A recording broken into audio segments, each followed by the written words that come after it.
Ah, Magazine Luiza, um dos cases de maior sucesso de rentabilidade e governança dos últimos anos da nossa bolsa, com presença muito forte no digital, embaixadores famosos e uma das mulheres mais respeitadas do mundo empresarial brasileiro à frente do negócio, Luiza Trajano. Mas, no ano de 2021, a empresa é uma das que encabeçam a lista de piores rentabilidades na Bolsa de Valores. Mas por que será que isso está acontecendo? No vídeo de hoje, eu vou explicar por que as ações da Magazine Luiza estão caindo tanto, quais os riscos da companhia e do próprio setor de varejo, e não só isso. Vou te falar também no final do vídeo qual é a minha opinião sobre o atual preço da companhia. Então fica até o final para não perder nada.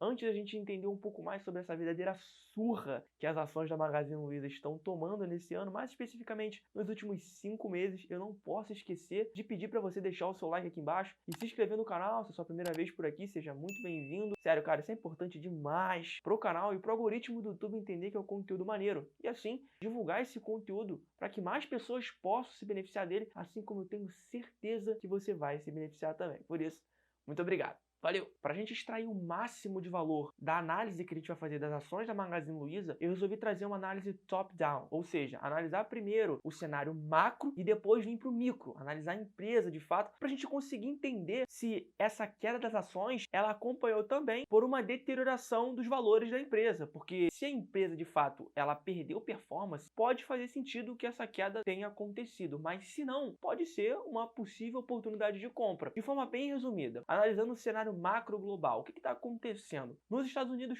foi aprovado um novo pacote de estímulos, pacote de infraestrutura, aprovado pelo então presidente Joe Biden. A inflação por lá também está muito grande, assim como na zona do euro. A inflação está acelerando com a reabertura das economias. A gente vê estádios de futebol, restaurantes, boates, aeroportos muito cheios, com uma demanda reprimida muito forte, e em paralelo, alguns países da Europa começam a se preocupar com uma segunda onda da pandemia, como Holanda, Alemanha e o próprio Reino Unido já estão começando a adotar medidas restritivas novamente e até lockdowns. Já no âmbito brasileiro, vemos a inflação ultrapassar os 2 dígitos, o Banco Central acelerar o aumento na taxa de juros, limitando o acesso ao crédito. Temos um risco fiscal muito grande, com um possível furo no teto de gastos, um risco político muito grande, e não só isso. A gente está entrando em ano de eleição, ano que historicamente possui muita turbulência e com isso traz uma incerteza muito grande para o mercado acionário brasileiro. A nossa Bolsa de Valores até que começou o ano muito bem e atingiu o pico, o seu all-time high, essa alta histórica de 130 mil pontos ali no começo de junho, mais especificamente no dia 7 de junho.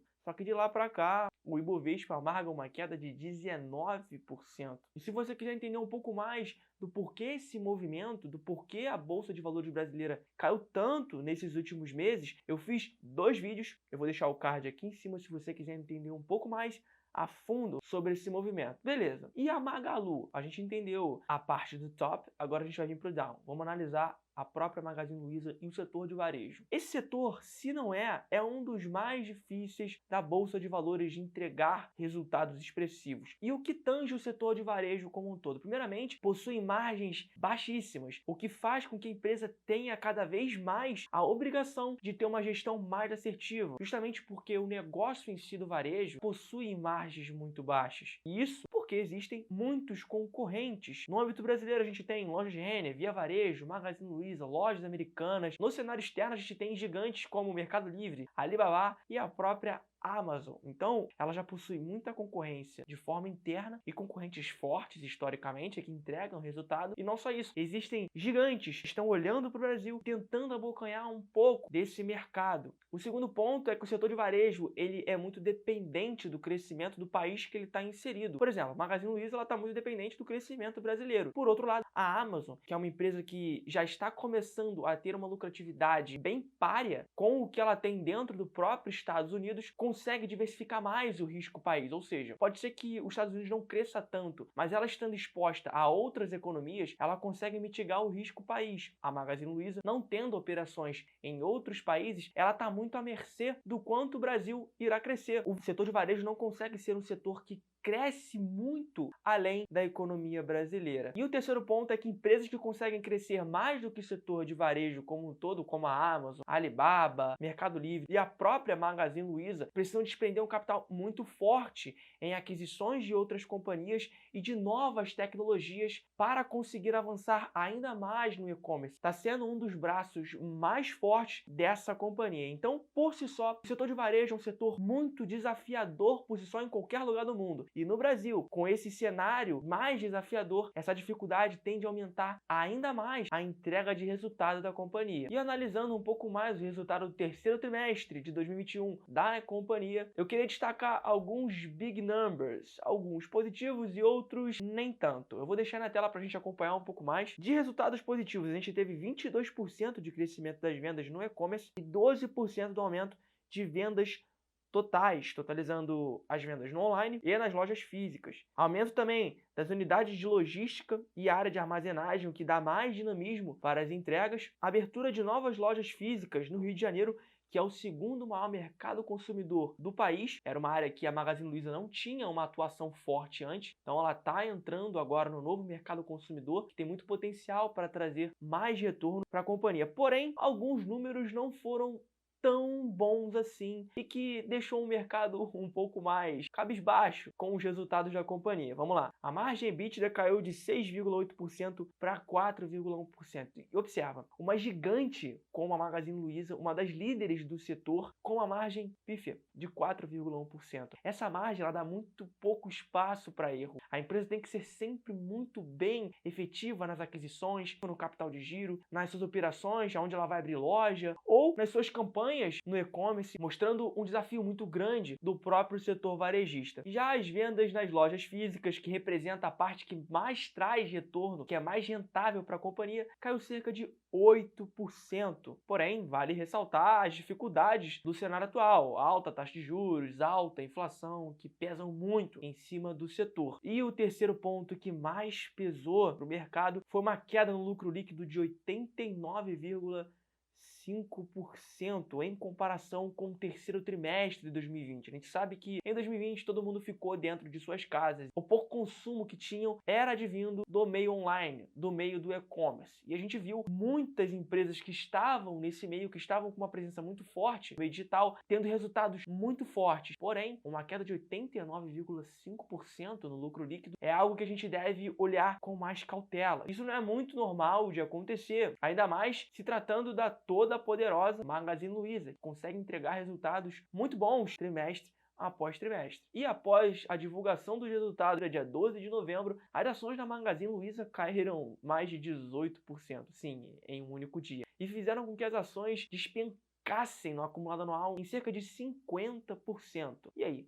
Será que agora está barato? Será que esse resultado foi tão ruim ao ponto de deteriorar o valor da empresa? Ou será que apenas é um recorte de um período que a empresa não conseguiu entregar um resultado tão atraente assim? Eu resolvi aqui trazer alguns indicadores para a gente analisar a eficiência, endividamento, retorno da companhia em relação à sua principal concorrente via varejo. Para a gente entender se a Magazine Luiza está à frente do mercado, se ela está melhor do que o mercado de varejo e se esses indicadores eles estão mostrando para a gente que a empresa ainda tem os seus fundamentos sólidos em relação a essa queda de preço. O primeiro de todos é o PL, ou seja, o quanto tempo que a empresa vai demorar para te trazer um retorno se ela manter a lucratividade atual pelos próximos anos. Enquanto que o PL da Magazine Luiza está em torno de 95,4, o de via varejo está na casa de 992,6. O que a gente quer é sempre um PL menor, ou seja, ponto para a Magazine Luiza. O segundo indicador seria a margem líquida. O que a gente quer são margens cada vez maiores. Lembra do ponto negativo do setor de varejo? Quanto maior a margem de uma empresa inserida nesse setor, mais forte ela se tornará em relação aos seus concorrentes, já que todo mundo está no mesmo barco, todo mundo está num setor que as margens são muito pequenas. Se uma companhia consegue ter uma margem maior, é mais uma vantagem que ela tem para ganhar mais mercado, para se tornar maior frente às suas concorrentes e assim conseguir entregar valor valor para o acionista de forma mais fácil. E a margem líquida das ações da Magazine Luiza estão em torno de 2,19%, enquanto que a margem da Via Varejo está em 0,03%. Logo, Magazine Luiza tem vantagem, de novo, em cima da Via Varejo. O terceiro indicador seria o P sobre VP, ou seja, o preço sobre o valor patrimonial. E o que a gente busca, o que a gente procura, o que a gente quer é pagar cada vez menos pelo patrimônio da companhia. Então, quanto menor esse indicador, melhor seria. E esse indicador da Magazine Luiza está em torno de 10,45, enquanto que o da Via Varejo está em 1,75, indicando pra gente que a Via Varejo ela possui um desconto maior nas suas ações em relação ao seu valor patrimonial. O quarto indicador é a dívida sobre o patrimônio líquido. O que a gente quer é que essa relação seja cada vez menor, o que indica pra gente que a empresa está com uma saúde financeira melhor. Você quer investir numa empresa que é muito endividada, deve a Deus e o mundo, ou você quer investir numa empresa que tenha as suas contas redondinhas, que possui um endividamento positivo, ou seja, tenha mais caixa do que dívida, tenha uma segurança, uma robustez financeira maior? Obviamente que é a segunda opção. De acordo com esse indicador, a dívida sobre o patrimônio líquido da Magazine Luiza está em torno de 0,08, enquanto que a Via Varejo está em 1,49, mostrando pra gente que a Via Varejo tem 1,49 vezes a mais de dívida do que ela possui de patrimônio líquido. Claro, endividamento é algo relativo. Muitas vezes a empresa consegue contrair dívida e financiar mais o seu negócio e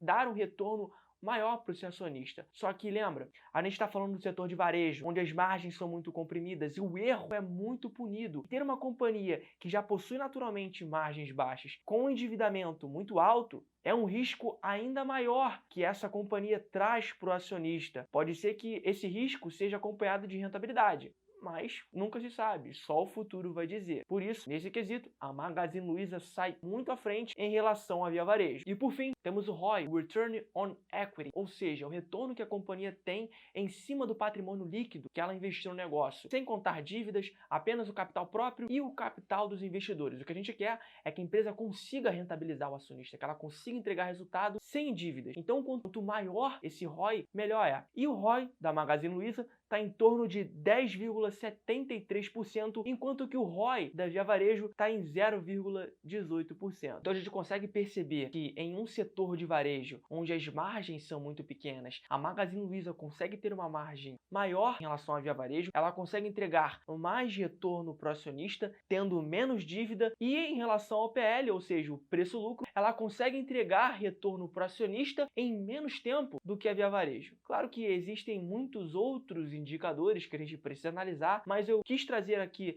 alguns indicadores que permeiam as duas empresas e não comparar banana com laranja, sei lá, comparar a Magazine Luiza com Bradesco, com Itaú. Eu quero comparar duas grandes do setor varejista para ver se de fato a Magazine Luiza ela perdeu valor em relação ao setor ou se ela continua sendo a toda poderosa Magazine Luiza. E a gente conseguiu compreender que realmente a Magazine Luiza continua ainda com os seus números bem sólidos, apesar de um terceiro trimestre não tão bom quanto o mercado esperava. E qual é a minha opinião sobre as ações da Magazine Luiza? Historicamente, a gente sabe que a Magazine Luiza entregou muito mais resultado que as ações da Via Varejo. É uma empresa bem mais robusta, mais saudável financeiramente, que entregou mais retorno com menos risco. Porém, a gente sabe também que rentabilidade passada não é garantia de rentabilidade futura. Pode ser que a Black Friday chegue, o setor de varejo venda muito e, sei lá, as ações da Via Varejo explodam, triplique, quadriplique de valor e rentabilize mais do que as ações da Magalu. Isso só o futuro vai dizer. Mas pelo atual cenário macro brasileiro, risco político e ano de eleição vindo aí, historicamente é um ano que a bolsa tem mais volatilidade, o dólar tende a aumentar em ano de eleição também, e empresas do setor varejista que possuem muito dos seus produtos balizados no dólar, já que eletroeletrônicos, componentes, chips são dolarizados, a margem dessas companhias tende a ser muito mais pressionada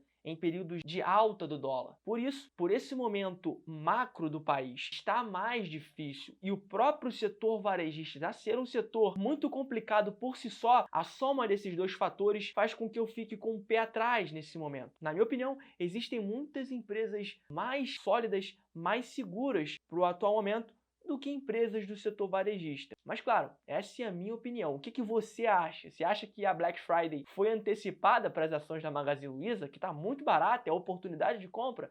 Ou você acha que esse risco que ronda o país e o próprio setor de varejo não compensa e as ações deveriam cair um pouco mais para se tornarem mais atrativas. Deixa aqui embaixo qual é a sua opinião e sem mais delongas, eu vou ficando por aqui. Um grande abraço. Meu nome é Pedro Mucioli e esse é o Multivalor.